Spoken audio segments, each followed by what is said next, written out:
Welcome, everybody, to the Aliens and Cowboys podcast. Welcome back, I should say. Very I'm true. Garrett. I'm Nate. And I'm Joe. And guys, how was your break? It was good. Good. Happy New Year, everybody. Yeah, Happy New Year. Merry Christmas, Happy Holidays. Absolutely. You guys do anything fun?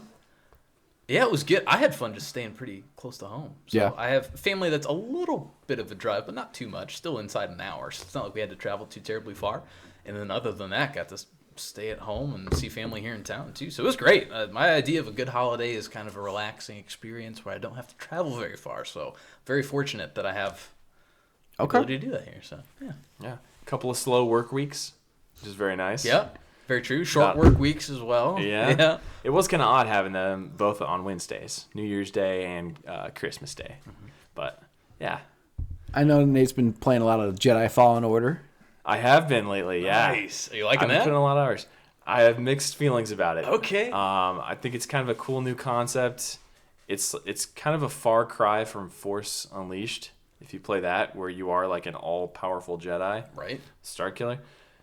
This is like an untrained Padawan, where you can die to like stormtroopers and animals in the environment. A few times where you want to chuck your controller against the TV. It can be a super frustrating game. It's pretty hard. Yeah, I've been told it's the thing most people compared it to when I was asking about was Dark Souls. Now, I've actually never played Dark Souls, but I know it's kind of the genre of what, roguelike? Is that what we're calling it? Where it's expected for your character to die very frequently until you can learn the patterns of how enemies attack and this kind of thing. Yes. Trial by fire kind of deal. So the whole combat system is kind of based upon like unavoidable attacks that you have to dodge.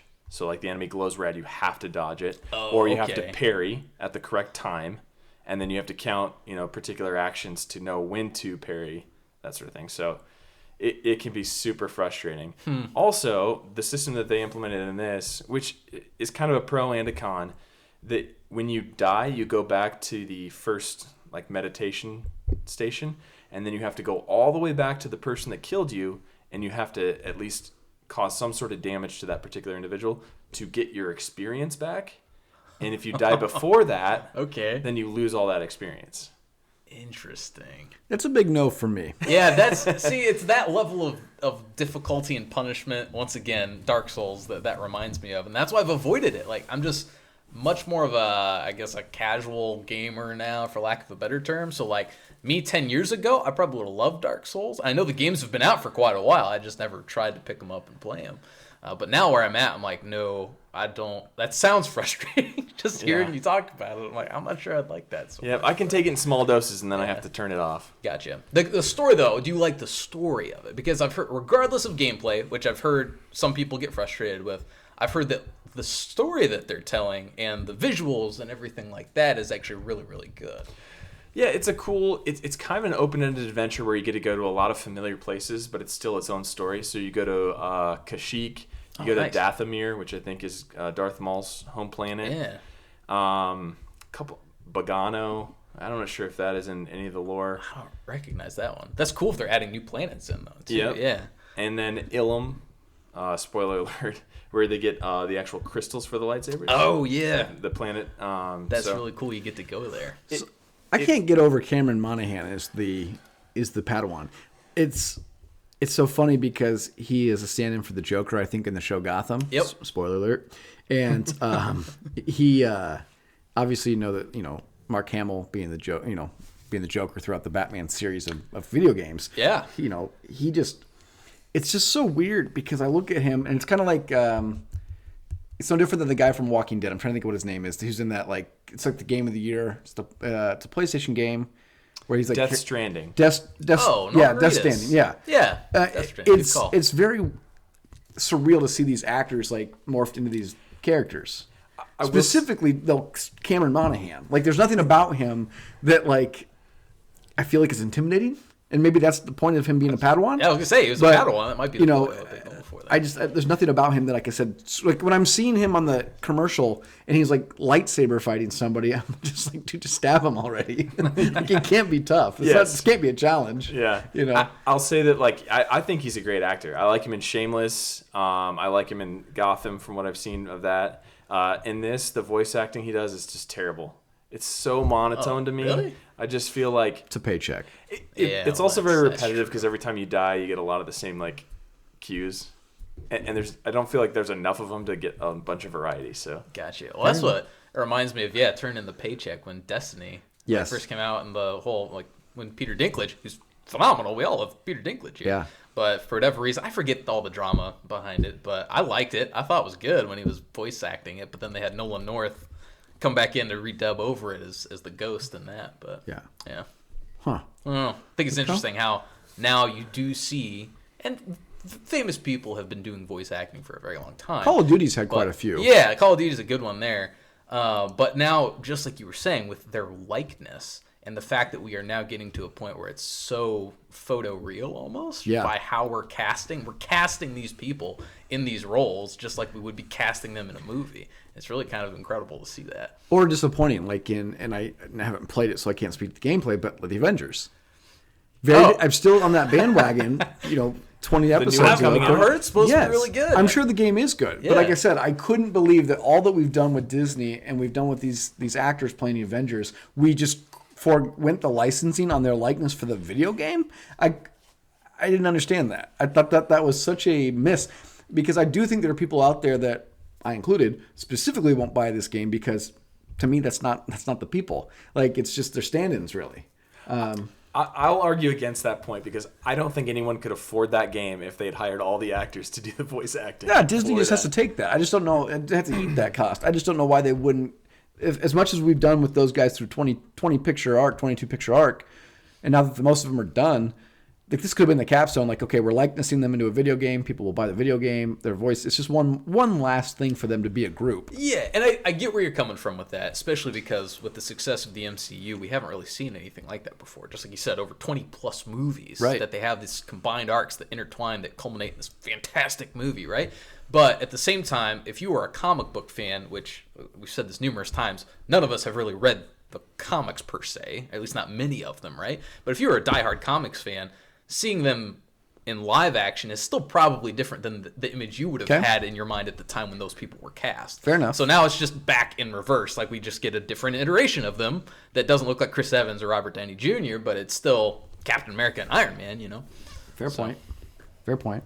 Speaking of basically why we gathered tonight, yes, we are going to discuss and kind of talk about The Rise of Skywalker. So this is a rare movie that we all three have seen in the theater. Yeah. And most rare that Joe actually went and saw it before anybody else. Very rare. Opening night, no less. Yeah. When's the last time you saw a movie opening night? I do not remember. I was trying to rack my brain, and unless I am forgetting one, which is entirely possible, I want to say it was Boondock Saints 2, which is an obscure one to have gone to the midnight release for. But yeah, that one. And then prior to that, I think it was probably Clone Wars, maybe. Okay. Was that a midnight release?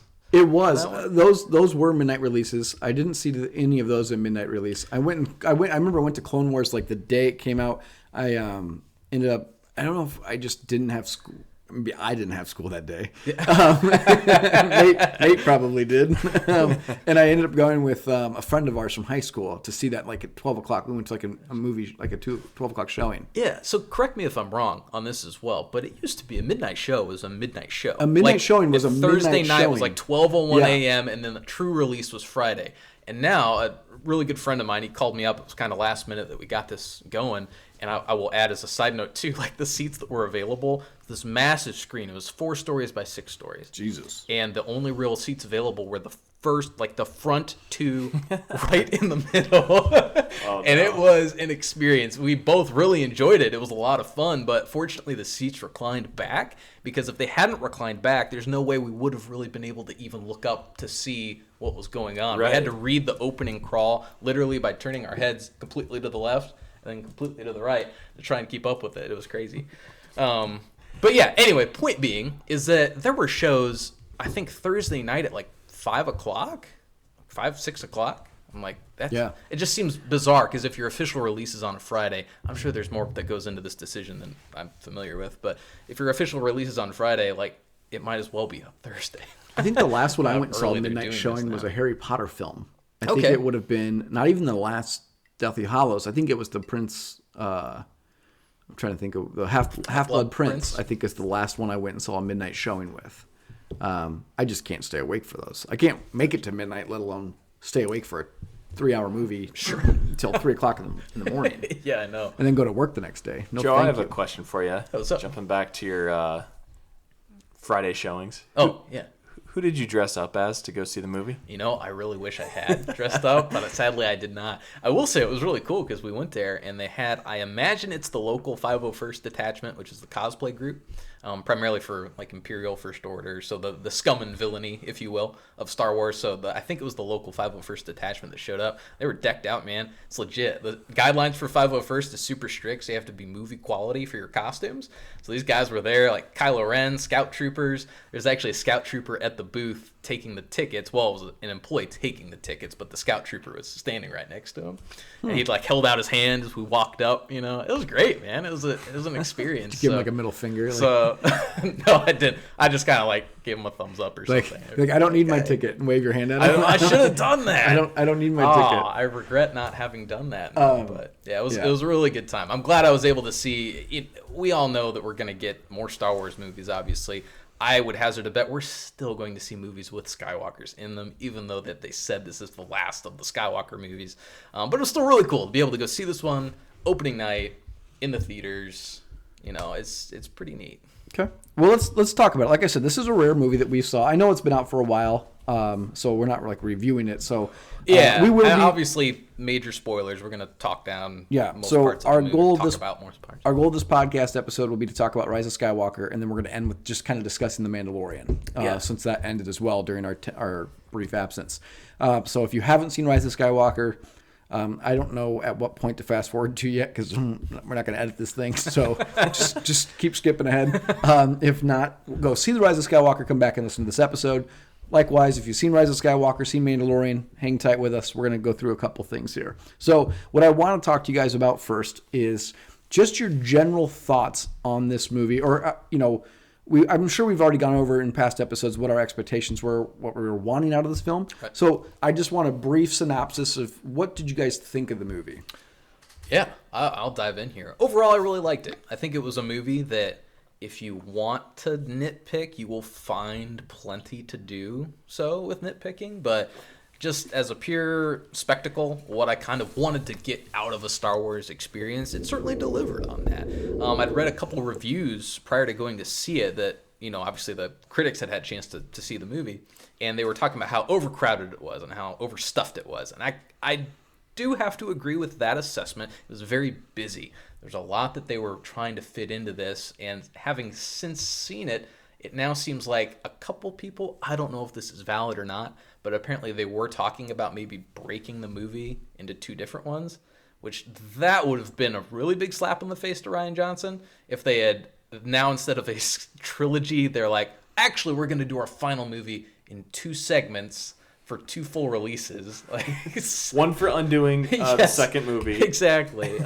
It's just, I hope this is something that, as a lifelong Star Wars fan, all of us are, like, I hope we can start to put aside this divisive nature that Star Wars has become. I know it's kind of inherent in any fandom that you're going to have those divides, but it just seems at a fever pitch with Star Wars. And I'm so thankful. We'll get to the Mandalorian later, but that seems to have unified a lot of Star Wars fans. So I hope now we can, if you love The Last Jedi, great. I'm happy you did. If you love Rise of Skywalker, great.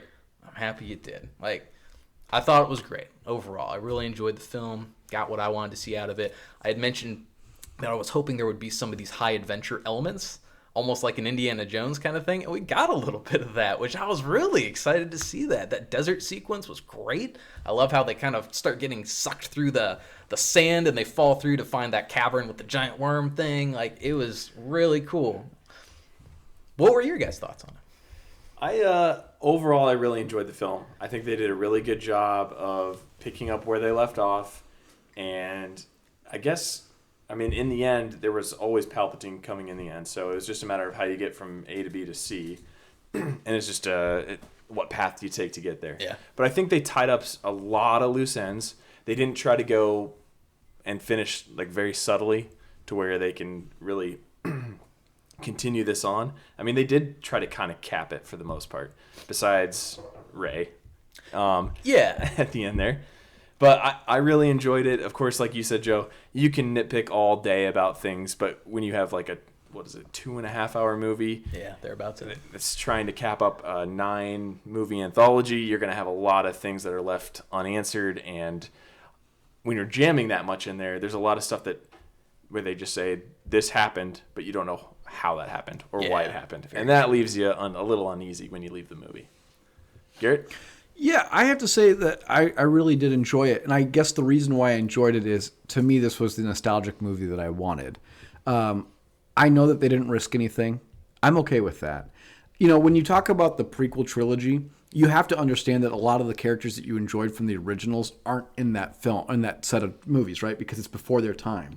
When we do a sequel trilogy that exists in the timeline that a lot of these people would be alive, I want to see those people that I like, the people that originally brought me into the story, right? I want Skywalker. I want Han Solo. I want Chewbacca. The sequel trilogy, let's be fair, it should have been a J.J. Abrams, or at least Rian Johnson through all three of them. Like, the same director should have directed all three movies, okay? So whether it would have been Rian Johnson or J.J. Abrams, regardless, whoever started it should have finished it, as well as done the middle movie. What I really enjoyed about this is the things that I did not like mostly about The Last Jedi, which we can rehash a little bit briefly here. But this movie, again, didn't risk anything. Plot holes out the yin-yang, right? I mean, ton of plot holes. Yeah. But what I really enjoyed was, like a Star Wars movies to me is nostalgia. I want that to have a happy ending for the most part. Like, it's not like the MCU doesn't really mean anything to me because I was never a comic book fan. So like when people die off in that, I'm okay with that. Like, it doesn't bother me. This is, I want the happy ending. I want all the Force ghosts together, like, which I didn't get. I know we got the voices, but not the embodiment. But I want that's what I was wanting. I want that type of like good overcomes evil. I don't want the shades of gray. Sure. So I really enjoyed this film. I thought it was exciting. It was a good adventure.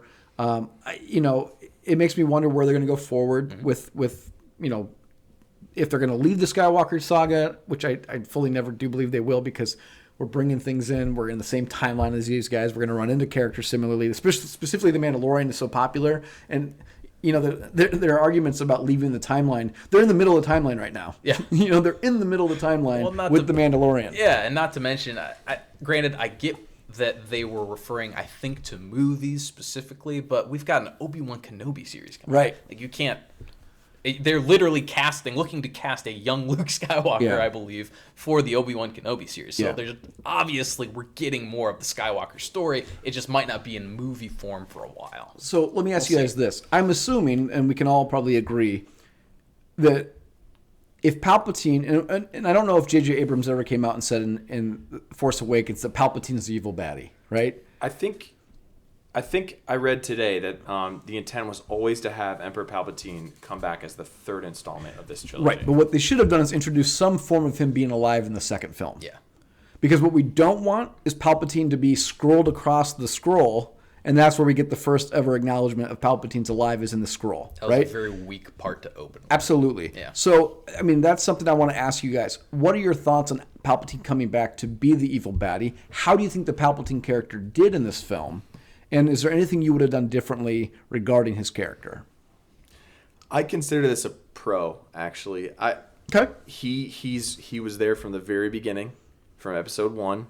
One thing I really appreciated is how dark Disney made Emperor Palpatine in this. He's a scary looking dude, coming back from the dead and kind of being a Sith zombie. Yeah. And it also did another thing for me. From a Jedi. I very much appreciate Emperor Palpatine back when he was a senator in the first 3 movies, and how kind of conniving he was and smart. It's a very, very different character back then than what he is now. I really like that. And I think it's fitting. I think the Snoke thing was a cop-out to get out of movie 2 for sure. I really, really like that theory with Snoke. Have you guys heard the acronym where it's SNOKE? Sith no one knows exists. I kind of bit into that thinking like, yeah, everyone thinks the Sith are gone. Maybe there's another one out there somehow. But I think that's a reach. But I understand. I would have to say I am I'm fine with him being the villain. Obviously, I think most fans would agree we want some introduction of him to not just be launched at us, right? Yeah. What I didn't like about him in this film is I didn't like that he couldn't maneuver on his own. I felt like if he survived the fall and the blow up of the Death Star, which is funny, he doesn't just survive the fall. The Death Star blows up and he survives that as well. Yeah, and crashes on the planet. I didn't like the fact that he was basically attached to like a marionette type thing where he's being maneuvered. I want him to be able to be full functioning, walking around, like he's alive, but he's clearly barely alive. So I wanted more out of his character. I wanted him to be able to maneuver. I wanted more of an explanation of who the Knights of Ren were, and I wanted more of an explanation of who saved his life, who was working on him, who was the crowd of people at the end of the movie that basically all got disintegrated. Like, I wanted more of, what's it called, Exegol? Yeah, how did he get there? Well, what's it all about? Yeah, I thought that they could have done more into that. Granted, again, we understand the second film should have filled in some of these gaps to us. So I like the fact he was there. I kind of wish there would have been more of a play on maybe Darth Vader in this film. Maybe like a play on from the Emperor's viewpoint of Darth Vader towards Kylo Ren. And I kind of wish that they would have led more with that as a character trait of his, like really pushing the Darth Vader component, because that would have also tied in the other films as well. Mm-hmm. So, yeah. Joe, what do you think?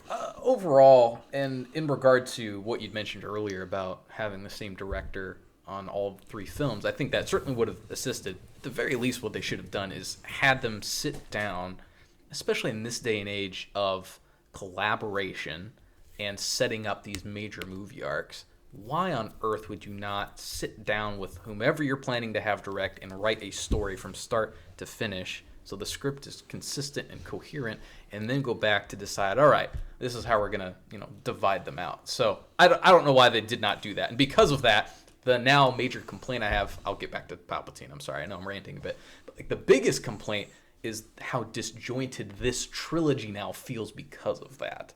Because Force Awakens, yeah, retread familiar ground, but whatever, it was still a lot of fun. Last Jedi, regardless of how divisive it is, it was still a wild ride for a lot of people, but it was just so different from Force Awakens. And then Rise of Skywalker comes in and is yet again that much more different from The Last Jedi. So it all felt kind of very disjointed, leading into Palpatine as a result of that. Yes, I think that to make this more successful, they absolutely should have introduced him a lot earlier in the plot. Potentially even in The Force Awakens somehow. Yeah, it would have been a lot better, since this is where we end up, to have Snoke not be Snoke, to just straight up have that be Palpatine from the outset.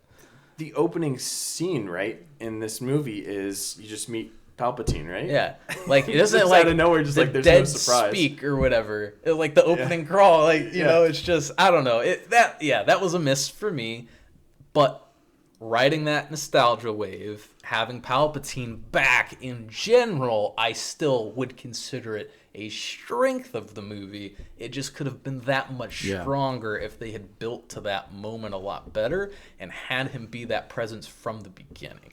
And I think that would have made the impact a lot bigger. There's a solution for this that's staring them right in the face, and that would have been to pull from the original canon. You can introduce the cloning. It ties back to the prequel trilogy. They could have had this through line and really brought everything together, and I don't think it would have felt disjointed as a result. Okay.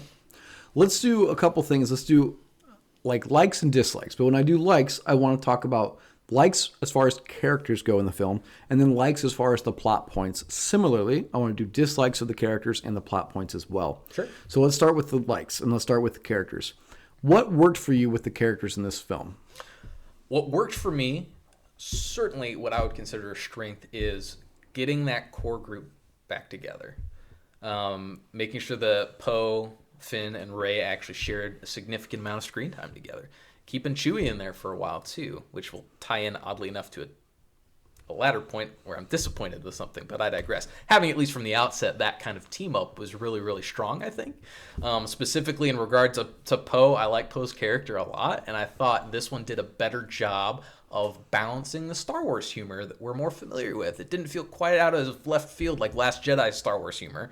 This Poe's character had some really great comedic relief that felt like it belonged in the type of humor that Star Wars typically has, I agree with that, especially the scene where they come back with the Millennium Falcon and it's on fire after light speed jumping it. and the tree had fallen on BB-8 during Rey's training session. And him and Rey are having this argument. It's very reminiscent of like an argument Leia and Han would have had in like Empire Strikes Back at the beginning. It is. So I think that that's something that they really played on. I really enjoyed as well, again, the nostalgic part of bringing these characters together.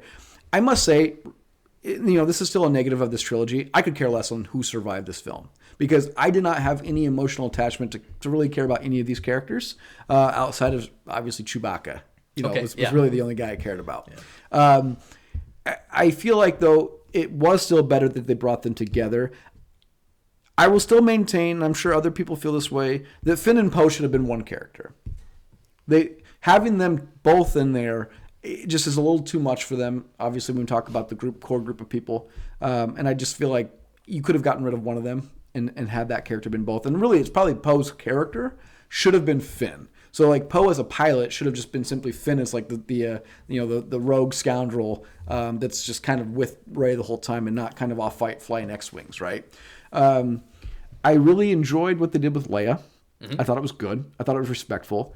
I was amazed at how much screen time they gave absolutely General Leia. Yeah. I thought that maybe they would have to, have her character die towards the beginning of the movie. But I totally agree with you guys. They've managed to keep her in that for quite a while, which is really cool. What about what they did with, like, obviously bringing Lando back? And the way they bring Lando back is just odd. Yes. But how about let's talk about Rose. So controversial. Who? Well, her screen time was severely cut. Yeah. Okay. Very much. To a lot of criticism, and I think response to that criticism is she is a minor character. To be fair, you can illustrate that her importance to the film doesn't technically matter because we did cut her screen time, or they cut her screen time, and there's really no impact on the movie. So, like, the argument is you could literally have removed her character from this film and it would not have mattered. All her lines were stolen by the actor Dominic Monaghan from Lost. Yes. Who's a J.J. Abrams friend who I think lost a bet. J.J. Abrams lost a bet to Dominic Monaghan, I believe, and that's why he was in this film. And Disney was like, yep, let's give him a salary. Really? Probably. Whoa. Holy cow, man. And you're going to take all of Rose's lines. We're just going to scratch her name out. He's a face, though. It's not like he's unknown. He's Lord of the Rings, Lost. I mean. Here's the thing, though, and I have the opposite viewpoint. I think that I'm actually on the side of them handling Rose's character terribly in Rise of Skywalker, but this ties to what her character arc from The Last Jedi. So I don't think that did as much justice there either. I know she was kind of a breakout star in a lot of ways from The Last Jedi, and I thought she did a really great job. So then the fact that you did introduce her, I don't think she's a secondary character. She's a pretty major character, I would argue, in The Last Jedi. Now, granted, her plot with Finn accomplishes nothing. I get that. Canto Bight is a completely unnecessary part of that film. But it's a major part of the film regardless. So for her to then have such a screen presence and really become part of that core group and then be, relegated to a background character in The Rise of Skywalker, I didn't feel good about that. I think they should have made her either go along with them or have a bigger presence back at the base, whatever the case may be. But I think she deserved to have way more screen time than what she got because her screen time in The Last Jedi was very prominent. But I think a lot of people would say that her screen time in The Last Jedi is one of the huge criticisms of that film. But that's not her fault. No, that's not her fault. But the criticism is of the character, and so. The one thing I think that Disney understood was there's a lot of criticism of The Last Jedi. What are those criticisms? And because what I want to talk about is this divisiveness when we get to dislikes because of the idea of questioning fandom. And I'm going to question the shit out of fandom. And I believe that you should be able to because I expect people to question mine. And I think that her character was not well liked. Her storyline was not well liked. So let's not double down and give her significant time in this next film when we're having to tie everything up. We're bringing these core group of people back that we wanted people to fall in love with that they really didn't. And we don't want her, like I said, it's already a conjoined group, right? Especially when we're adding people like Kerry Russell's character. We have Boba Frick in there. We're bringing Lando Calrissian in at times. That whole part was outstanding. What we don't have is we don't really have room for her to tag along as well. Especially because we're introducing the other, stormtroopers that went MIA. So right, but see, you could have incorporated. See, that's the part though. I think they could have incorporated her in because I I disagree from the character standpoint in The Last Jedi. I still thought her character was good. I do agree with you that the plot, once again, the plot where she and Finn go off the casino planet, the plot there was not good. Right. So I get why they have to make a decision probably that we have all these characters, we have all these cameos, these legacy characters that we're also bringing back. Nine Nub, for example. I mean, we get Wedge again as well in that final battle. Like, it was awesome.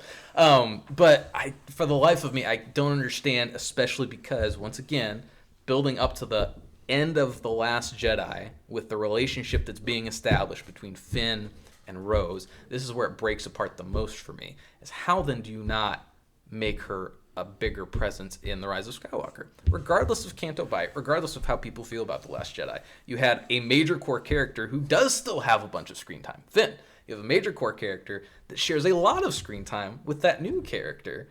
And they are, it looks like, maybe are leading toward a romantic relationship of some kind by the end of that movie. And then it's literally all of it, without being addressed, is completely dropped. Here, Nate, you come in. What do you think about the handling of Rose? Of Rose? Yeah. I think it was just well, I didn't know about Dominic winning a bet to win a role in a movie. I think you could have had Rose say all of his lines, cut him out, cut the fat for part of the movie. I think there were a couple other characters, too, that I just get a bad taste in my mouth from. There's the pilot from Heroes. You know what I'm talking about? Parkman. Yeah. Like... familiar face, right? But he's whatever, right? He's not getting significant time. What about any of the other characters? The newer ones, just in general. Did you like how they handled the characters in this one? I liked Finn. He did the best job that he had done in the entire trilogy. Agreed. He had some funny moments, which I actually laughed at. There's a lot of like forcefulness in the previous two. Poe Dameron, the best appearance that he's had in the trilogy as well, especially between him and Finn in the very beginning. One of the things I didn't like about Poe's character is they just essentially made him exactly a Han Solo copy. He's a spice runner too. Yeah. Hence, this is why my point is it should have just been Finn and Poe should have been one character, and it should have just been, I don't know, whatever actor. It should have been Oscar Isaac. To be fair, if you're gonna do a toss up, I'll take Oscar Isaac. But I'm glad he took such a large role in this one, or they allowed him such a large role. He really carried his position well. Mm-hmm. Characters in general. Are we going to jump to something? Well, what I want to do is we haven't tackled Rey, and I want to tackle Rey and Kylo. So let's hold off on those two together. Sure. I'll take a different. Go out then. Yeah, go ahead. What about? I'm jumping too far. Knights of Ren. Well, I'm going to put that under my dislikes. So, because like I said, I want to go through things we liked with the characters going for right now. But let's hold off on Kylo Ren and Rey all together, and we'll do them at the end. That sounds like a good plan because there's a lot there. I was going to... so I'm in the middle. I'll comment on Knights of Ren right now. I'm in the middle on them. I'm glad we got some screen time. I thought they looked cool, which in Star Wars, rule of cool pretty much supersedes everything else. So, the rule of cool. There's that they have going for them. So I thought that was pretty cool. I guess I'll say it now. I won't save it till dislikes, but how they explain, or for lack of a better term, they don't explain much of what's going on with them.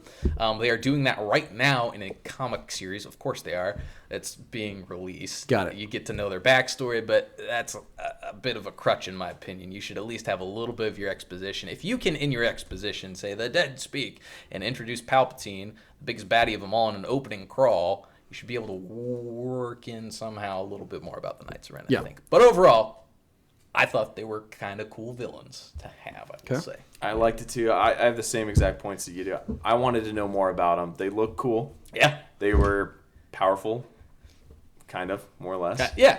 Right? They're supposed to be at the very least. Yeah, they were at the very least very intimidating. Yeah. But yeah, I wanted to know more about them. What about, let me ask you this, because we do get the introduction of Kerry Russell's character. I don't remember her name. And Bobby Frick. Okay. Yes. Thoughts on those guys? Outstanding. I thought so too. That was probably my favorite part of the movie, is that sequence. Okay. Or that scene where they kind of meet up with her character. Yeah. Once again, cool. Her armor's legit, man. I love that armor. Do you have a problem with that we didn't see her face? No. I thought that was perfect. When her visor drops and all you can see are her eyes and a little bit of the hair falling out of the helmet. That was I'm gonna go on love record though. Anytime everything you can about see this. Carrie Russell's face, we're good to go here. Okay, if you're an Americans fan, it's legit. Yeah, I think she's outstanding. So I really like her character quite a lot. I think actors and actresses just flock to Star Wars. No, they just want to be even just like a franchises. stand-in. Yeah. Right? So I think you try to sell a pitch like, oh, yeah, you're going to be a bounty hunter. That sounds cool. Also, you're only going to see your eyes for like 2 seconds. Sure. Like, Well, at least we got her voice though. And she was a pretty major part in that part of the movie. And what's nice is here's the thing though too. There's potential for their own story. Yeah. There's a potential for a spinoff of a Oscar Isaac backstory of Poe Dameron. There's a potential for that. They definitely built a backstory now that is a very Han Solo-like backstory that's very much like bounty hunter-ish, smuggler. There's something there. Which would take place during the Skywalker saga.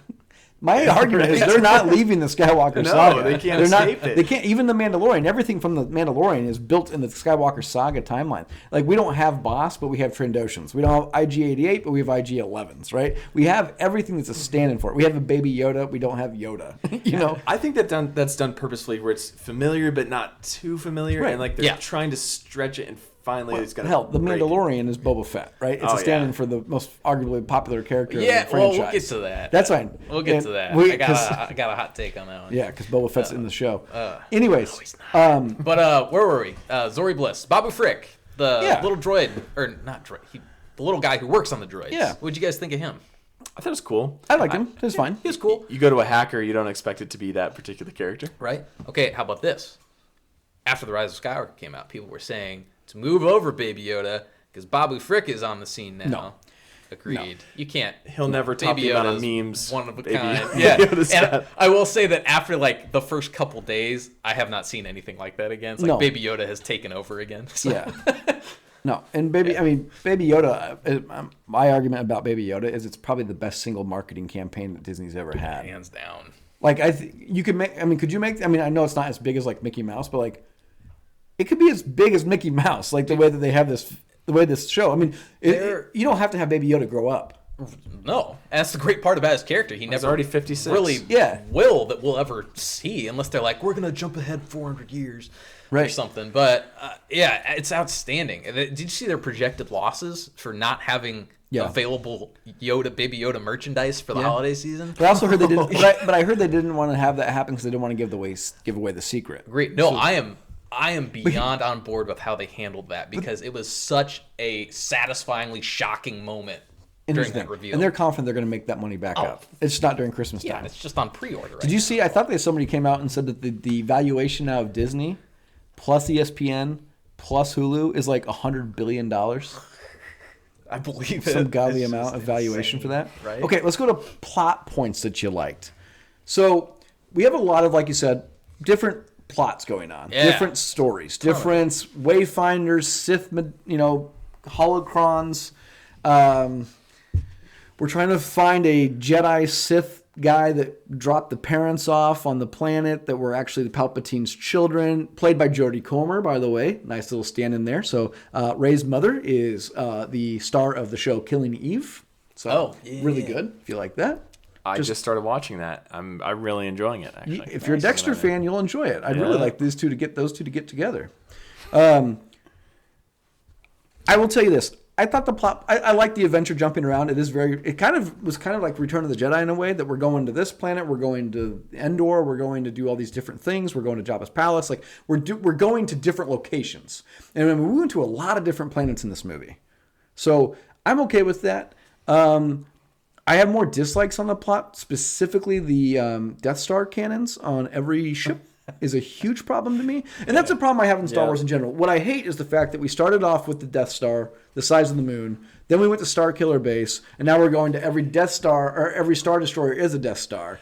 And I have a problem with like that one-upping things. Yeah. It bothers me. I wrote that in my notes as Emperor Palpatine's a one-trick pony. He's like, we can do it better. We can do it better. He's like, but all he believes is in the power of the Force. Yeah, and so that's plagued Star Wars forever. Is like the one-upping of their super weapons. I will also say, okay, sorry, I won't say anything specific about plot points that I liked because it is just an overall. It's disjointed, but I did enjoy the ride. I have more specific things again that I dislike. So if you guys have anything specifically you liked about the plot, share it now. If not, we'll go to dislikes. Nate, got anything? Not specific plot points necessarily. Maybe just things that they did throughout the movie that I kind of enjoyed. Go ahead. Yeah. The light speed skipping. We've never seen that before. That was I'm really pretty sure it's in the books, and I thought it was very interesting and kind of cool. This one's going to throw people off. What did you guys think of the teleportation of items through Kylo and Rey? So I enjoyed that heavily, and I thought I would hate that. I really liked it. I really liked it too, actually. So I did think it was pretty cool. yes, I think it fits so well into the plot. It does, because you have so much of a connection of them doing that, and at least grabbing the necklace. My favorite part of that entire thing was not him grabbing the lightsaber. My favorite part is when she is in his room. Yeah. And he can't locate her. And all of a sudden he sees the thing break and he knows where she's at. That was, I think, the best part. And then they're able to actually fight each other. Yeah. To that degree. I thought that was, even though I didn't like the connection that they had in the second movie, I didn't like that they built that connection in the second movie. Having said that, I really enjoy the way that J.J. Abrams utilized that connection in the third movie. So, good success. Yeah, on its own, I didn't know how I felt about that from The Last Jedi, but I think now, in retrospect, having that and how they still managed to incorporate it in this one as well, I think that's really cool. I thought it was pretty neat how they made that, their ability to transfer items. And I do admit when I'm wrong, and so I think it was, I'm trying to think of Nate. I came to you, what did I tell you? I came to you and I was angry about something with it, I think, and you... Still talking about the podcast? Yeah. No, I'm trying to think of what it was. I was mad about something. I came to you a couple of weeks ago, and you told me that that's not how it worked. That maybe it's the Darth Vader Luke Skywalker connection. Because I said, why are we building these connections with these people when we hadn't had any connection like that prior? And you actually said no, but Luke Skywalker and Vader couldn't really communicate to each other, but they sensed each other. And it was Leia. Yeah, it was Leia. It was Leia. The way that Leia was connecting to everybody. And you said that, to be fair, in the second movie, The Empire Strikes Back, she's able to connect to him when he's hanging from the satellite in Cloud City. And I bite my tongue. I was wrong. You're correct. Obviously, they take it to a step further. That they're able to see each other. They're able to actually talk to each other. I'm okay with that. I was very disappointed in that when I first saw it. And I was like, this is bullshit. There's no precedence for this. But I was wrong. And I think, Nate, you brought that to my attention, that they've had this before in the movies. Yeah, and I think what they really did throughout this newer trilogy is they really kind of cranked Star Wars to 11, right? Not only do Starkiller Base, as you referenced, so we've got an even bigger and badder Death Star. Emperor Palpatine with force lightning that destroys every ship in space. I like that too. It was bonkers, but it was cool. It worked for me. It was just everything was ramped to 11 in this movie, specifically Rise of Skywalker. It's just everything was over the top, and I was just strapping myself in for that ride. I'm like, all right, let's do it. The moment he does that and it's just scorched earth, he's just taking out. It doesn't matter what ship it is. He's going to take them all out. Yeah. Okay, let me ask, before we get to dislikes. Joe, when you saw this movie, you came back and you told me, Garret, I think there are things that you're going to like about this movie, and I think there are things that you're going to hate about this movie. But you never told me what you thought I would hate. Oh, yeah, the biggest thing I thought you would hate is the redemption arc for Ben. Okay, I did hate that. Because you had specifically said prior to seeing Rise of Skywalker, I swear to God, if they redeem this guy, Yeah. Yeah, You don't think they did that totally well? do that. No, it's not that I don't think they did it well. And I'll speak to this too. And this is actually really funny because I have this conversation with my wife about it because she's on the same page with me. And we don't agree with a lot of things. We both agree on this, that Kylo Ren's a piece of shit.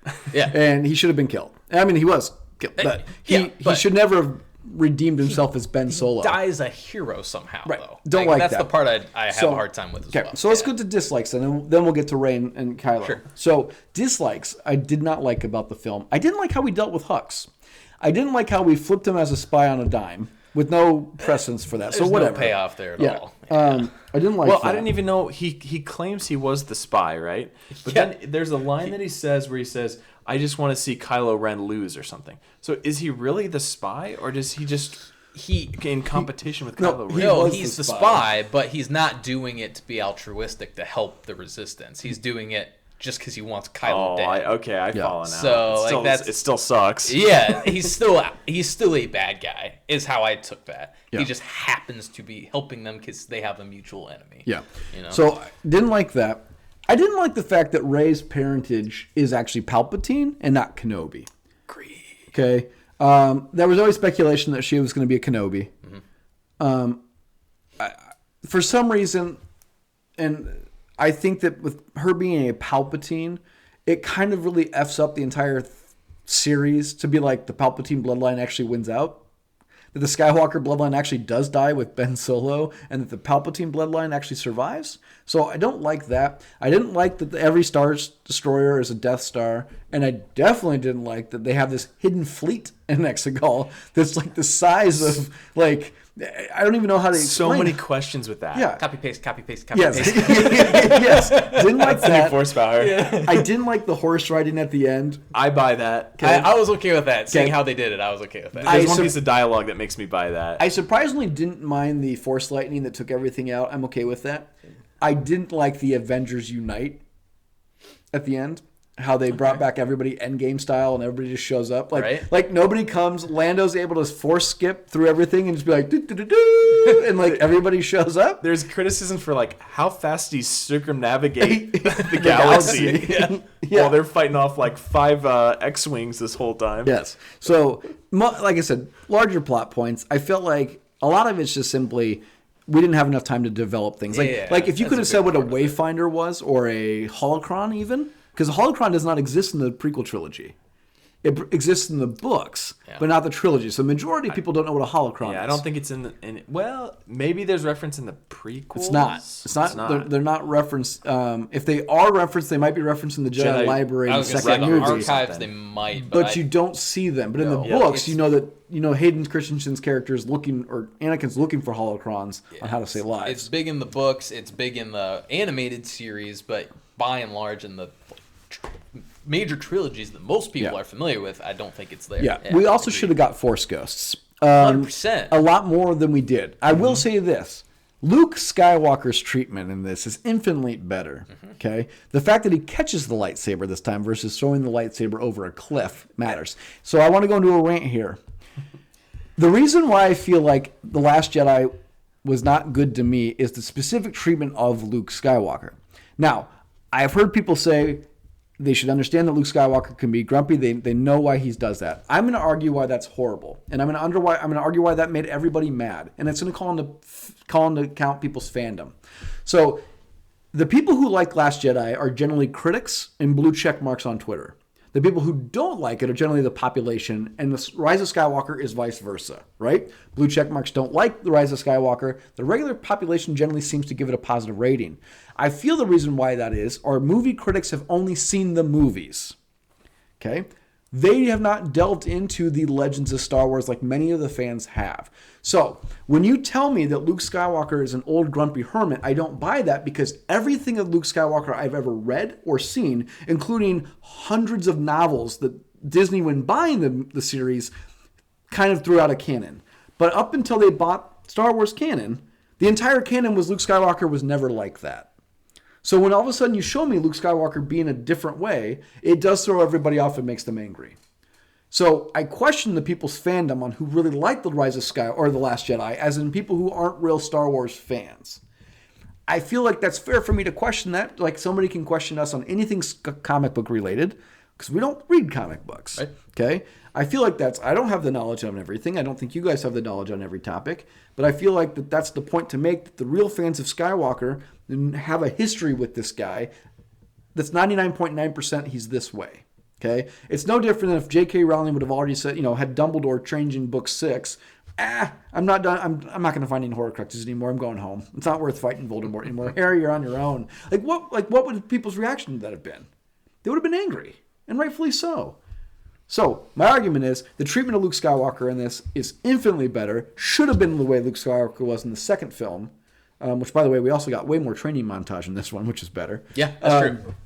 And I really enjoyed that part of the film, and I think that's something that should have kept going.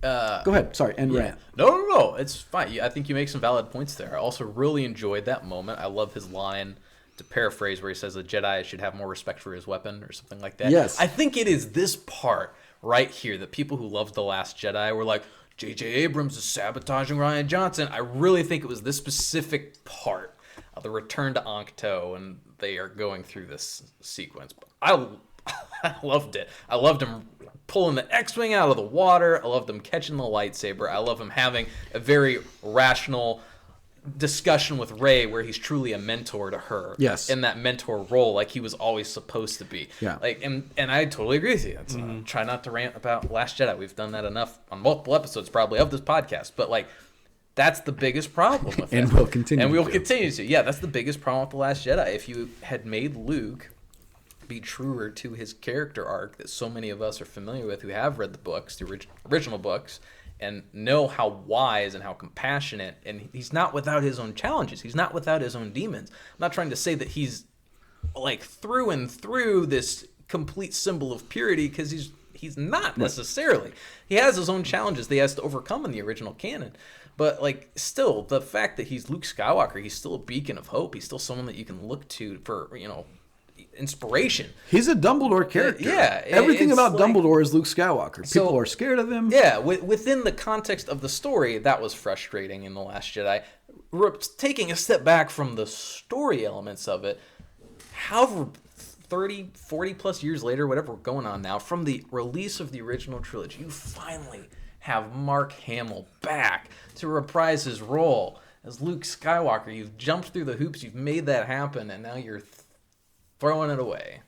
Like, that's just, like, from that standpoint, outside of even the story of it itself, you've made those stars align, and you didn't run with it the way I would have liked to have seen it. Right. So, anyway, end my rant. Agree with you, Garrett. Having him catch the lightsaber as the Force Ghost, that whole part, really loved it. Also funny, those Jedi texts didn't really come into play until she found the Exegol thing, the planet. I like how they had to put them in there, but like they were supposed to be like it's like something that probably by the end of third movie. Yeah, I'm glad they at least had that, because that they almost could have not. That would have screwed over Rian Johnson. That would have been. I'm glad they had that in there, because even regardless of feelings of The Last Jedi, I kind of liked the text. It was kind of cool. So for them, if they had completely ignored that, that would have been a problem. What are your guys' thoughts on the healing power? I'm good with it. I'm fond of it too. Reason why is because so many Star Wars RPGs I've played in the past. It's like, oh yeah, Force heal, sure, okay, let's do it. So I get in the context of the show, it's a bit easy to use it to explain things away, to make the dramatic turnaround and save the day in a very easy way that didn't require much explanation. So it could be a bit of a cop-out plot-wise, but I was still on board with it. It didn't bother me. I think if they had given it any discussion points about like it's actually like a transference of your life to them through the Force, to where like you're giving away a part of you to them to heal them. Not so much like you just use the Force and people are healed. I like that a lot more just in my head, thinking about it. I actually have a question for you guys, too, about that, because we have different ways we've seen this ability used within the same week. So we see Baby Yoda do this in the episode of The Mandalorian that released just prior to Rise of Skywalker. He's able to heal Grief Karga. He's exhausted. We've seen this happen, though, when Baby Yoda uses the Force. He gets exhausted from it. He's still just a little baby. And he's otherwise fine. So cute. I know, right? Rey then heals Kylo Ren after she stabs him in their big battle on the Death Star, and she also seems to be fine. It is at the point at the very end where Kylo now uses this, and he does seem to have this transference, right? Because he does die as a result of bringing Rey back to life. Right. So, like, yeah, is it, if it's not death, you're fine? Is that where the cutoff is? Was his health meter so low that he just gave it all away? Couldn't find the health packs? And fully, I'll tell you a problem with that, though. A problem with that, though, is this healing ability. This entire saga is set off because one man cannot save the woman he loves. Right? So does it cheapen the prequel trilogy and Anakin Skywalker's push to save Padme, to heal her, that the Rey just can marry Suet? It's very interesting to think about. I read that maybe it's in the Jedi text, but that's like, you don't know that from watching the movie, right? Right. Also, it's technically a Sith power to bring people back to life. But this is a significant power or I should say, it's a significant power. It's a significant power that has a significant impact on this film. Yeah. And I just feel like if that was something, again, understanding should have been introduced by accident, even that she could have done this in previous films, even if it's by accident that she realizes she has this authority. Mm-hmm. That should have happened, not like I just know I can do this. Sure. Well, and they tried. See, this is where it's busy. They're cramming stuff in, but the serpent, the worm, right? But she goes, "Let me try it, though." Yes. Exactly. No, that's my point, though. Like, right. I think you're supposed to infer a little bit there. They had to keep things pushing along. So it did not bother me overall. In terms of its connection to Revenge of the Sith, that also does not bother me. One, because they do not handle Padme's death well. It just doesn't she lost the will to live or whatever. Come on. Like, it was... At that point, she has two children on the way. It's like, but my problem is she reaches out to that serpent to try to save its life, like knowing that that's what her goal is, essentially. At least I'm assuming that's what she thinks her goal is. But she force lightning blows up a ship later by accident on a surge of power. That's my huge con that I'd love to get into. Okay, hold that 2 seconds. All right. So I guess that's what my problem is. It's like if you were to tell me that she accidentally discovers she can heal, great. I'm fine with that. I'm always okay with people accidentally discovering things with surges of power that she clearly can't control.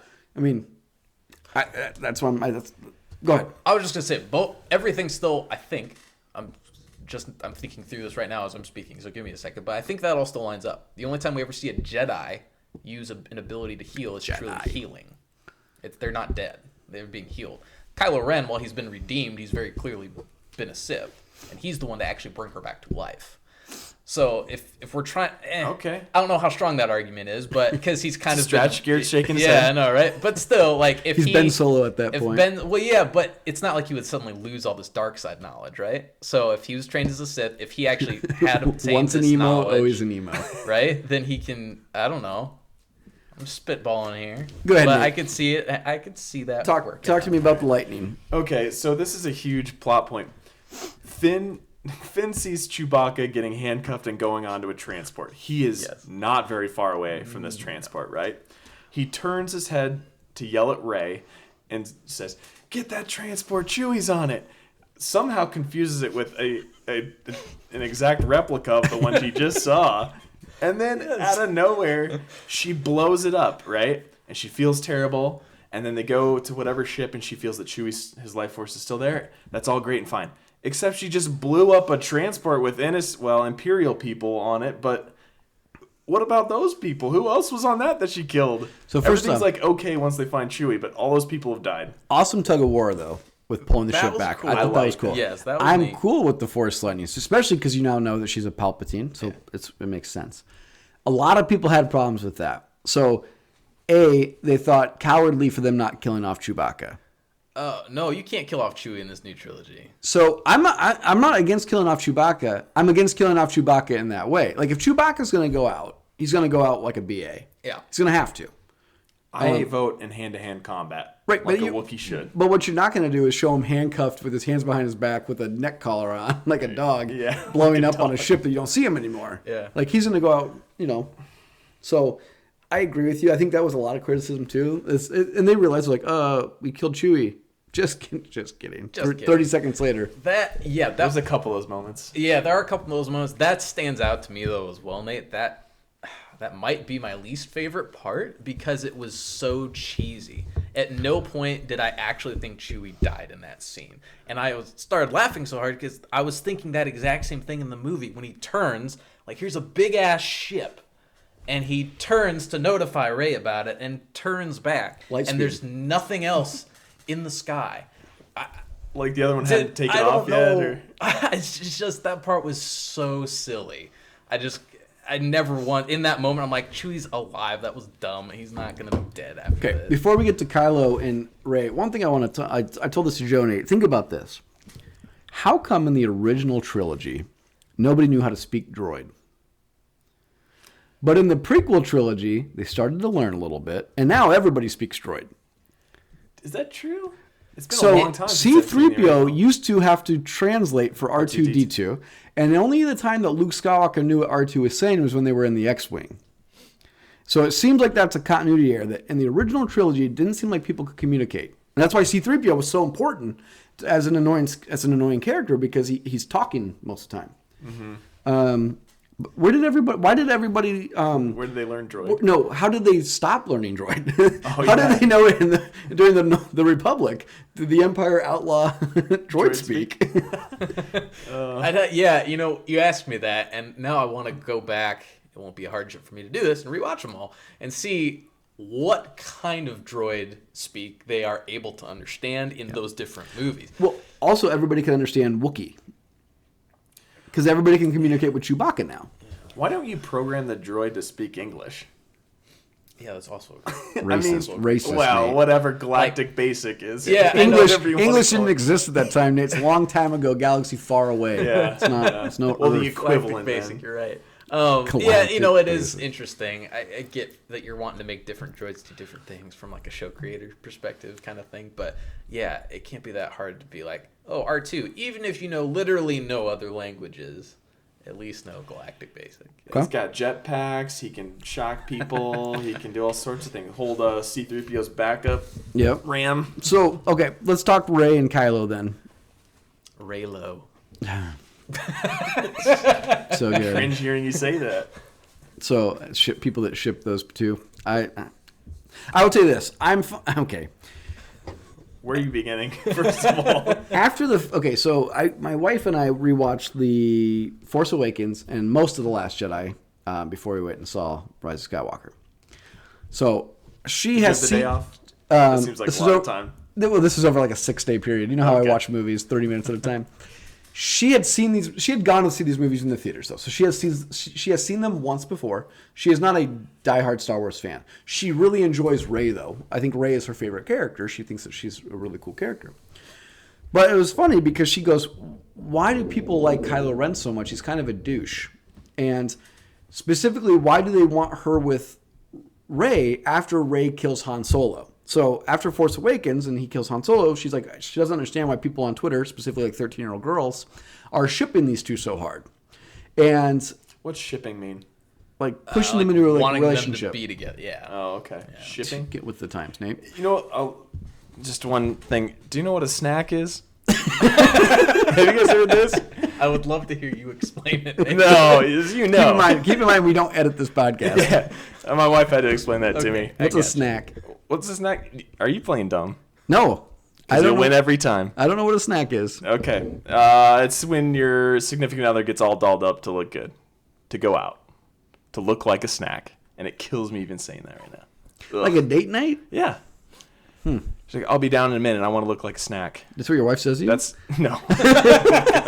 No. She says, I might shower today. That's about as good as we get lately. As I say, your wife was just over on Monday watching The Bachelor, which, good God, this show's so dumb. I'm glad they do it at your house. Oh, man, I wish they did it at your house. It's such an idiot thing. This show's so stupid. Anyways, back to topic. Back to Kylo, or what'd you call him? Oh, Raylo. Raylo. I don't know why I feel the need to say it that way each time. So, I don't understand either why we push these characters to come together after... And then that's why I, again, made the arguments I did prior to this movie. I didn't want them to redeem Kylo Ren. If you think they're cowardly for not killing Chewbacca, you're even more cowardly for not keeping Kylo Ren as a badass. Okay? Especially, we start this movie off with him just smoking people on Mustafar, right? Yeah, I forgot. Yes, that's one of the best parts, I think, is Kylo Ren is finally badass in this. Yes. He's not emo, really. He's kind of composed. Yes. He's menacing. Yeah. It's great. Awesome. Keep him that way. It was fine if Rey had a relationship with anybody else. It's fine if she just didn't have a relationship. I don't know why we needed to pair her with somebody like that, especially if we're going to kill him off at the end anyways. I didn't like the fact that obviously, like I said, they pushed this relationship. I didn't like the fact that we killed him halfway through the movie, but didn't kill him because we saved his life. Then we turned him into Ben Solo. Didn't care for that. Just keep him Kylo Ren. I don't know. I don't know why we had to make that switch. Explain that to me. Why is that necessary to make him Ben Solo? It's the redemption. Why arc. redeem him? It's just like exactly. following the footsteps of Darth Vader in that sense. I mean, it's kind of a tangent, but it's still he was good. He started out good. He went bad, and then there's still a light at the end of the tunnel to come back and be a good guy. Even outside of that, I think Star Wars, perhaps more than any other franchise I can think of, has so many bad guys that so many people like. And whether it's their appearance, whether it's... There's not really many characters that anyone should be, like, rooting for in terms of, like, their goals. But, you know, it's... For whatever reason, I mean, Star Wars just has so many iconic villains that people just absolutely love. But none of these iconic villains killed a character like Han Solo off. And people were like, oh, he's hot. Darth Maul killed... Yeah, that's true. I was going to say Darth Maul killing Qui-Gon Jinn, but he's not exactly a looker, is But he? he's also not Han Solo. Right. You know what I mean? Yeah, that's true. Qui-Gon's He's a fan favorite. No, he is. Oh, he absolutely is, but he's a one-movie character. Right. Han Still, Solo... like, yes. He was introduced and killed off in The Phantom Menace, whereas Han's a legacy character. And to be fair, Harrison Ford's like the biggest actor. Well, Alex Guinness is probably the biggest actor at the time, but Harrison Ford's probably the second biggest actor at the time. I'll give you a theory. Go ahead. Because people like power being shown. And you always see Jedi and how they're confused and being tortured emotionally by being tempted by the dark side. The dark side just unleashes. So you think of some of the best scenes, like we were just talking about, Mustafar. Kylo Ren just unleashing his power on like a whole village just by himself. Rogue One, when Darth Vader enters the Rebel ship. I rewatched that the other day. It's so cool. Oh, yeah. That part's cool. When Anakin goes back to the Tusken Raider village and decimates the whole place too. I mean, those are the things that like stick with me anyway, where it's like, yes, these guys are a force to be reckoned with. Yeah, you know, I agree with you, Nate. I think a big part of it's the redemption arc. Like, we like to see characters be redeemed and brought back to the light, and that's what Star Wars in a lot of ways is all about. You know, is about redemption, is about being able to be saved regardless of how terrible your past is. You do have a future if you're willing to move past those terrible things. So I think people like seeing that. I think there's a bit of it with just the fact that he is a cool character, right? So there's, I think, that interest just on a completely basic level where people kind of like the character because they think he's cool. I do get your point, though, Garrett. I would have maybe liked to have seen them either have him be more... It would have been more tragic, I guess. I would have liked to see a more tragic ending for his character, at least. Like, I want Rey to obviously live, and I liked that ending, actually, too, at kind of how they left things. But for him, like, to still almost be on the fence, I guess. Like, he's struggling maybe to come back to the light, but he's not quite able to make it there.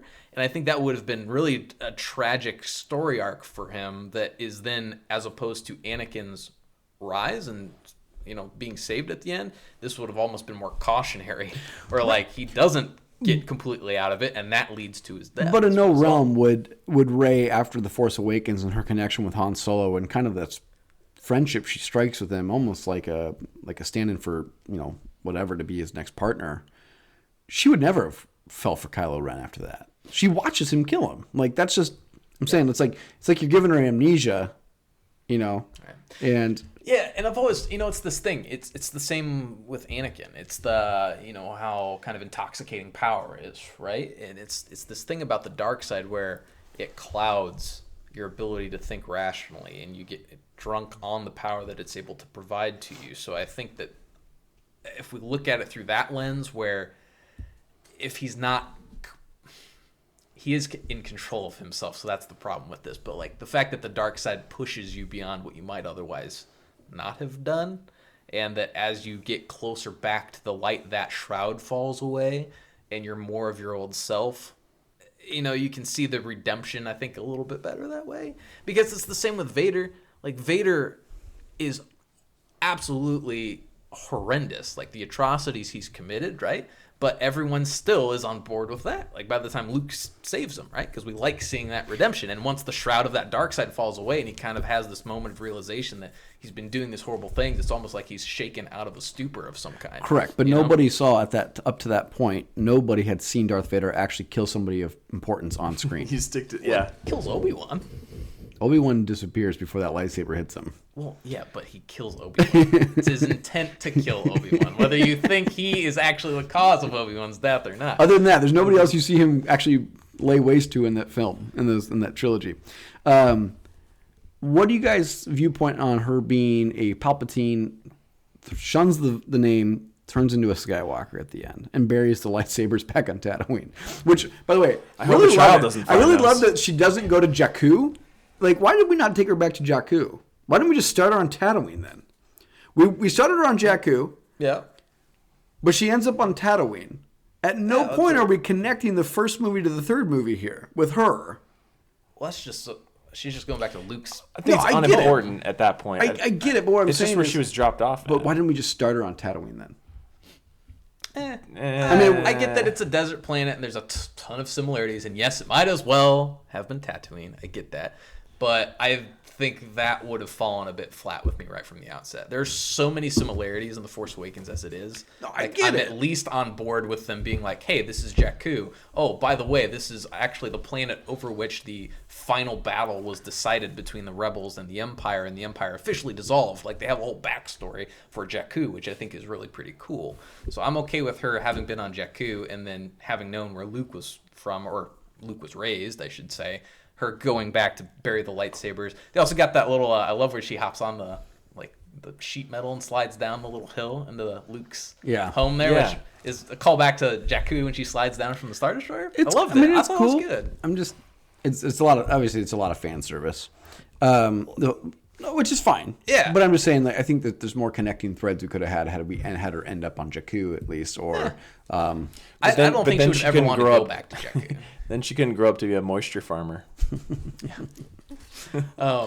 Yeah, I don't know. I think she would never. There's no reason she'd ever want to go back to Jakku. You know? Yes. Like, that's where she was dropped off as a kid, and now she's finding out she was a Palpatine. The reason she was dropped off on Jakku is because she's a Palpatine. Like, where does is this the worst of the three trilogies? see, I hate putting stamps on it like that. Stamp it. Oh, Yes, according to my by the numbers segment. Interesting. I'm interested to hear that. If you are Yes. going to force me to make a decision between the trilogies, I would say yes as well. The original trilogy will always be my favorite. The prequel trilogy will actually be a close second because that's the nostalgia wave as well for me. I was 10, 11 years old when that prequel trilogy was coming out. So I saw those in theaters. Joe, I love your rant, but Nate's got to buy the numbers segment. Yeah. Hold on, wait. Before you do buy the numbers, It'll be quick. We'll do buy the numbers segment. We'll finish the last argument, and then we hit the Mandalorian because this is already probably a long podcast for people. Probably. And we can finish up on the Sticking with Mandalorian. us, guys. Yeah. Okay, I'll talk fast. Go ahead. Where'd he go? 6.9 out of 10 IMDb, 54% Rotten Tomatoes, 54% Metacritic as well. So I only did the latest trilogy plus Rogue One. Which one do you think made the most money? Rogue One. Force Awakens. Force Awakens. Ooh. By almost twice as much as the second place. Twice as much. So Force Awakens, 1.8 billion. Last Jedi, 1 billion. Rogue One, 377 million. And then currently, more or less, 725 million. That's odd because Rogue One's the best of the four films. It also had well below the lowest budget than any of the other films as well. But anyway, that's my segment. Interesting. Very interesting. Yeah, I remember the hype surrounding Force Awakens when that So was how does announced. that A big one. how does that by the numbers illustrate that that's the worst trilogy? Oh, I misheard you. I just meant this Rise of Skywalker is the worst of the current trilogy set. gotcha. Sorry, my question was: is this the worst trilogy? I don't know. I'd have to inflate numbers. I'm not asking I numbers. think- I'm asking your opinion of the trilogy. I think it does. I think it has the most, as to Joe's point, misjointed collaboration of 1, 2, 3. They're literally 1, 2, 3 with similar characters in each So one. if you could delete a trilogy, we're removing this one. It would be this one for me. Especially because I would love to. Disney's already proved they can do awesome things. Rogue One, I still like Solo. Mandalorian, it's great. They could have kept more or less all of that and then just pulled from the books. I think you could have taken two very different routes. Last Jedi, remember when that movie came out, all we could talk about was like gray Jedis. And that's kind of the theme of that movie is maybe you accept your emotions and you don't just outright reject them as a Jedi.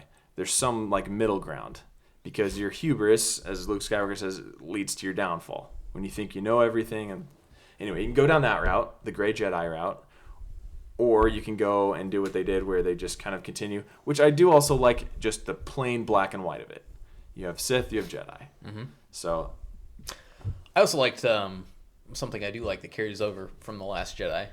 99% sure it was in The Last Jedi, but it was where Kylo tells Rey to basically kill the past, is his advice to her so that she can move forward. And originally, I think it's in the context of her parents, which at the time they were nobodies, right?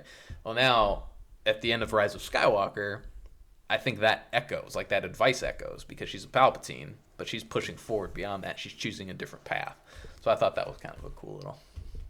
Did Kylo Ren know that at that point? Or was it just a generic statement? Well, see, that's just it. I think... No, Rian Johnson didn't know that Palpatine was coming back, yes. and J.J. Abrams didn't realize what Rian Johnson was doing. Within the context of Rise of Skywalker, I think yes. Correct me if I'm wrong. I think you've seen Last Jedi most recently between us three. But I think within unfortunately J.J. Abrams' context, I think Kylo did know, and he was kind of misleading her in a way. I would think with J.J. Abrams' context, yes. Yeah. I think Rian Johnson's context... Rian Johnson, he 100% meant... Okay, well, I think he meant that was to be taken at face value, that her parents were nobodies, but J.J. Abrams had different plans for that, so... Yeah. But yeah. All right, should we... any closing thoughts on Rise of Skywalker? Nope, glad it's over. No. Yeah, that's interesting you mentioned that. Last thing I will say, I guess, is like, overall, I've really enjoyed it.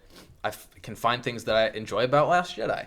I really hope that the next era of Star Wars can kind of bring that fandom back together again, and really give us something engaging that's brand new, and maybe take a break from the films for a while. Like, let these breathe, let it sit, tackle your awesome sounding TV shows, Disney Plus, and give us a new Star Wars movie a few years out that's not tied to this in any way.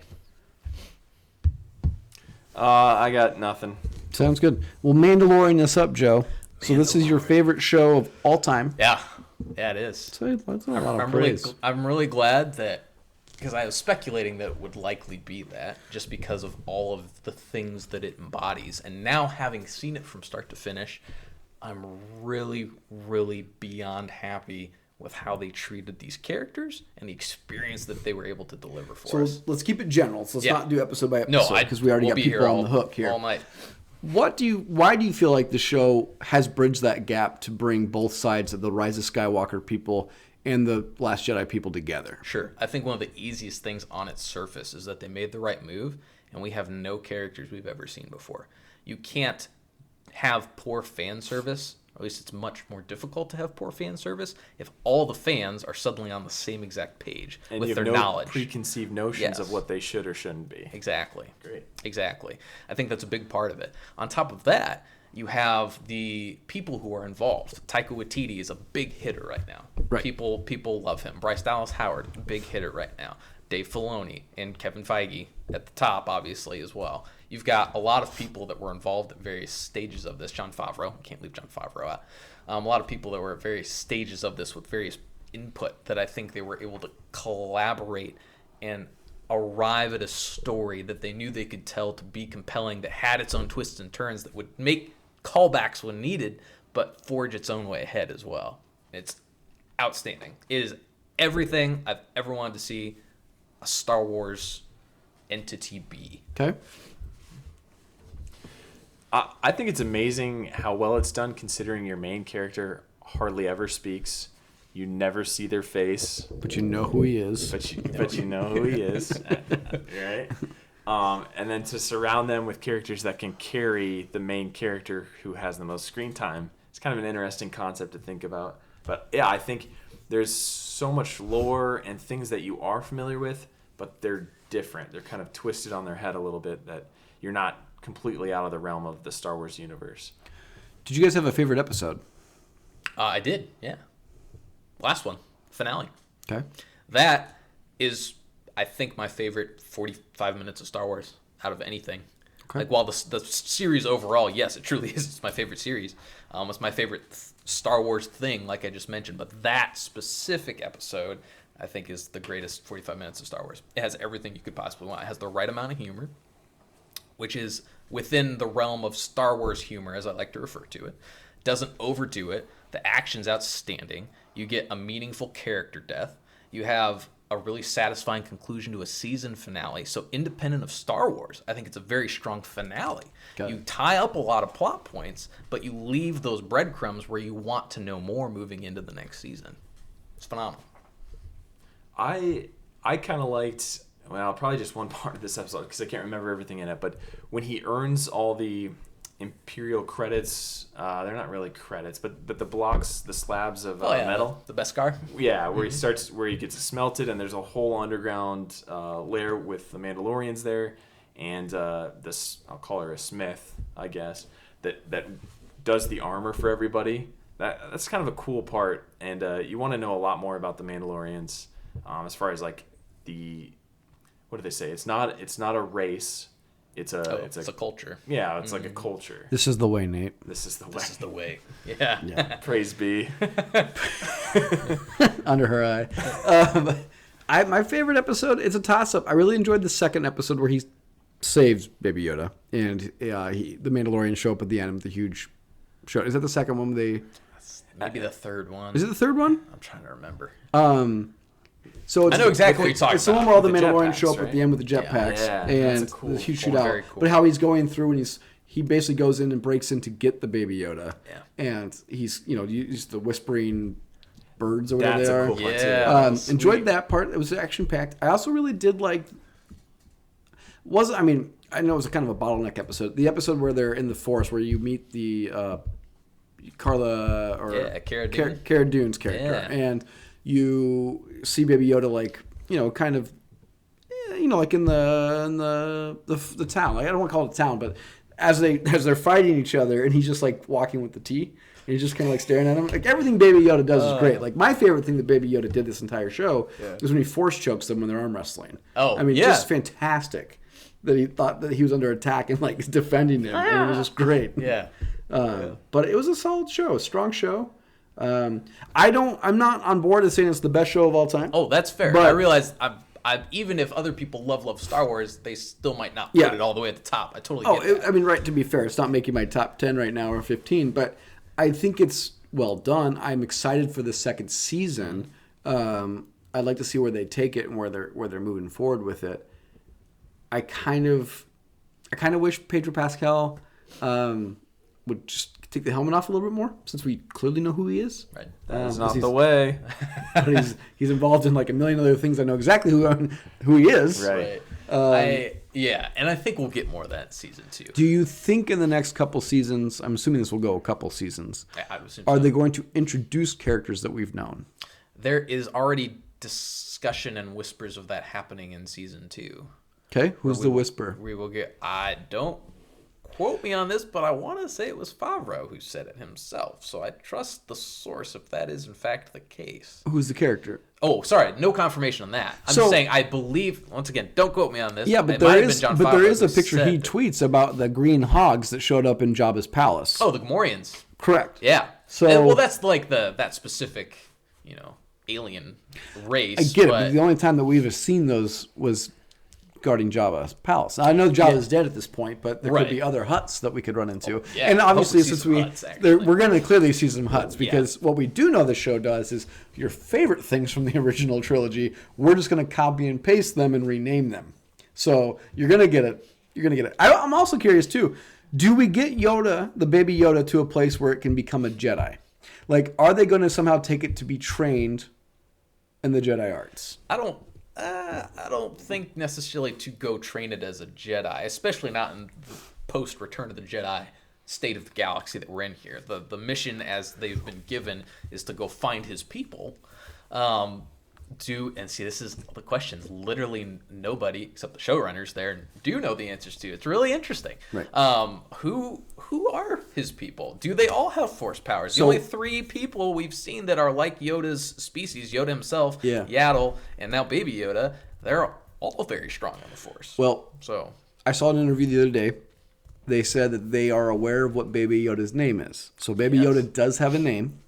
I'm curious if they'll drop it at the end of the next season like they did Din Djarin. Right. I'm curious of that as well. Yeah.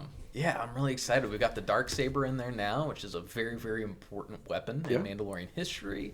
I really hope that we get to see Mando wield it. That'd be amazing. And this show's coming back quick. it's coming back in the fall already. Yeah, pretty quick turnaround on Yeah. it, which I'm very thankful for because I want some more of it for sure. Yeah, it's just. I'm sure you guys caught this, but the subtle humor of the 2 stormtroopers who are killing time. Jason Sudeikis. Is that who it is? Yeah. He's the one punching Yoda. Which I was shocked they showed him punching Baby Yoda. That makes it that much more funny for me. But the fact they were I don't know what they were trying to shoot with their little pistols. Yes. It's so funny. Yes. Great callback. I love. It was solid. And I just love how they look at the pistol like, the sights must be off. Yeah. But it is wrong with this thing? it is great because it is something, like you said, it does unite the factions of people who are in the Star Wars fandom. Like us and then the people who are wrong. So, Again, another example of famous actors taking roles where you don't know who they are. Right. Yeah. One coming up, Bill Burr. Yes. How did you guys think of his performance? That was great. I thought it was awesome. I thought he did a great job too. I thought that episode in particular was a lot of fun. I really enjoyed that one. And yeah, seeing him in there, that episode was full of very famous voice actors and just actors and actresses that you see on screen as well. Mark Boone. Jr. Mark Boone's in there. You've got Clancy Brown, who's a very prominent voice actor and just straight up actor. He voices other Star Wars characters in the animated series. Yeah. He's the big Davronian guy. You're nodding like you know what that is, Garrett. No, I know who the guy is though. Did you ever see Shawshank? Yeah. He's the big cop that beats everybody up. Okay. Yeah. Have you ever seen Pet Sematary? No. Oh, I've not. Is he in Pet Sematary? I think that's we're talking the same Okay. guy. Pretty sure. I've not seen Pet Sematary, so I don't know. Keep in mind, Nate thinks that Katie Holmes and Michelle Monaghan are the same person. Yeah, they use different names depending on which movie they're in case of bombs. Fair enough. Michelle Monaghan gets the bombs. She gets the bombs. All right. Anything else to add? I'm going to stop talking because I would continue to talk about Mandalorian forever. Sure. Love it. Really looking forward to the future Cool. of what they do with the series. Well, we're gonna be gone next week. I'm actually going to Star Wars Galaxy's Edge next week, so I got some pictures to take, and I'll report back the fun parts about that. Yeah, excited to hear about it. So that'll be fun. We'll be back on the 22nd, and we're going to talk about our 5 favorite things we're looking forward to this upcoming year. So whether that's TV shows, movies, video games, events, anything like that, we will talk about and break down our 5 things that we're looking forward to this year. We got some other fun things coming up. Nate wants to start a segment where he's going to draw random things out of a hat, and we have to go find it and talk about what we locate. I'll let him explain that next time because he's going to be in charge of this. Yep. Yeah, I'm the only person in the R&D team over here. Yep, so. That's true. Yeah. It's a big responsibility. Well, I run the production. I run the production side, obviously. Just don't do it. But if you guys like what you hear, go out, give us a rating, leave us 5 stars, give us a review if you could. If you want to tweet at us, we're at Alien and Cowboy. If you want to email us comments, questions, concerns, aliensandcowboys@gmail.com. We really like to hear what you guys think. Other than that, tell your friend, tell your mom, tell Nate's mom. And if you guys have nothing else, we'll be back to you guys in 2 weeks from now. How dare you? Cheers. Cheers. Cheers.